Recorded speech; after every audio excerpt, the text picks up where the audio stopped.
గోడకేసిన సున్నము దానం చేసిన అన్నము తిరిగి రావన్నట్టు ఓటర్లకు వంచిన పైసలు వాపసొచ్చుడు ఏనన్నున్నదా? టార్చ్ లైట్ వేసి మార్చి మార్చి చూసిన కనబడది ఏ చరిత్రలా. కానీ కొందరు లీడర్లు క్యాడర్లు పైసలు ఇచ్చిన ఓటర్ల ఇండ్ల చుట్టూ తిరుగుతున్నారట. పైసలు తీసుకొని బరాబర్ ఓటేస్తామని ఫోజులు కొట్టి పోలింగ్ బూత్ కాడికి రాకుంటున్నది ఎవలు, ఓటేయకుండా ఇంట్లో వండుకున్నోళ్ళు ఎవలు అనేది ఓ లిస్ట్ తయారు చేసుకొని జూబ్లీ హిల్స్ కాలనీలా తిరుగుతున్నారట. ఎంత తిప్పలబడి బతిలాడి పైసలు చేతిలో పెట్టి ఇవి చేతులు కాదు కాళ్ళు అనుకో అని చెప్పిన 50% కూడా ఓటింగ్ ను దాటియలేదు. అందుకే ఓట్లు పెట్టుకొని ఓటేస్తామన్నోళ్ళ ఏలుకు సిరాస్కు ఉన్నదా లేదా అని చూసి ముక్కు విండి పైసలు వసూలు చేస్తున్నారట.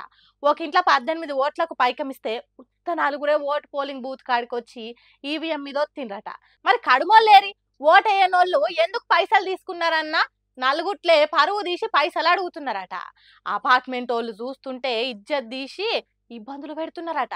అట్లా చేసేటోళ్ళు ఏ పార్టోళ్ళు అనేది మనకు తెలియదు, కానీ కాంగ్రెస్ పార్టోళ్ళు ఎక్కువ పైసలు వంచిండ్రు వాళ్ళే చేస్తున్నారు కావచ్చు అని కొందరు కొమ్మెక్కి కూస్తున్నారు.